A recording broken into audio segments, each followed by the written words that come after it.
নমস্কার বন্ধুরা, আজকে এই দেখতে পাচ্ছেন হলুদ হলুদ পুরো একদম পাকা চালতা আর নারকেল দিয়ে টক মিষ্টি আচার বানাবো। আগে চালতাগুলো কেটে নেব। এই চালতাগুলো কেটে ধোয়া হয়ে গেছে। আমি এবার চালতাগুলোকে এরকম করে একটু থেতো করে নিতে হবে, তবে মশলাগুলো ঢুকবে। এই আমার নারকেল করা হয়ে গেছে, আমি চালতাগুলো থেতো করা হয়ে গেছে, গরম জল বসিয়ে দিয়েছি। এবার দুধ বার করে নেব।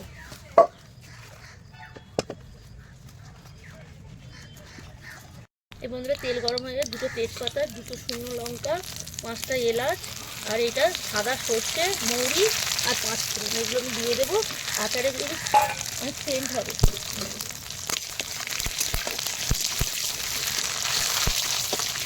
আমি এভারেস্টের হিং দিয়ে দেবো। হিঙের সেন্টটা ভালো লাগে। আর এই চালতাগুলো আমি এবারে তুলে দেবো, সরিয়ে দেবো।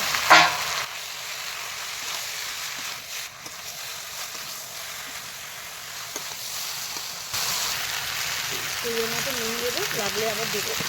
তাহলে তেলের মতন হয়ে যাচ্ছে। এটা কিন্তু কষতে হবে।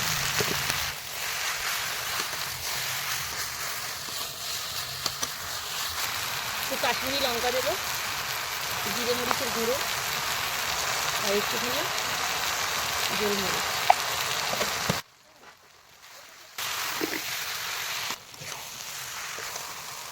একটু কেশর দিয়ে দেবো, কেশরের গুঁড়ো।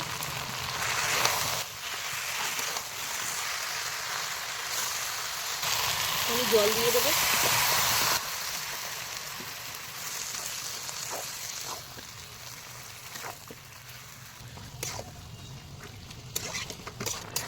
এই মশলা কষানো হয়ে গেছে আর সিদ্ধ হয়ে গেছে।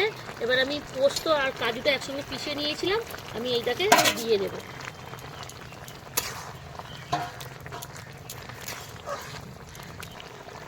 এই বন্ধুরা, আমার পুরো চালটাটা সিদ্ধ হয়ে গেছে। আমি বাতাসা দেবো গুড়ের পরিবর্তে, আপনারা গুঁড়ো দিতে পারেন। আর অল্প চিনি দেব।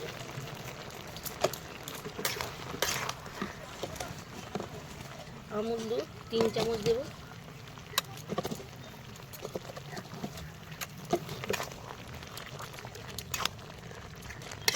মিষ্টিটা আপনারা যে যেমন খাবেন সেরকম দেবেন।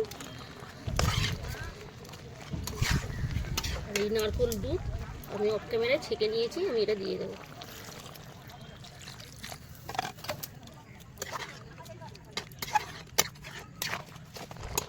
এই বন্ধুরা, চালটা নারকেল দুধের টক মিষ্টি আচার রেডি হয়ে গেছে। বন্ধুরা, এইভাবে বানিয়ে খাবেন, শীতকালে এর স্বাদ অসাধারণ লাগবে। এবার আমি নামিয়ে নেব।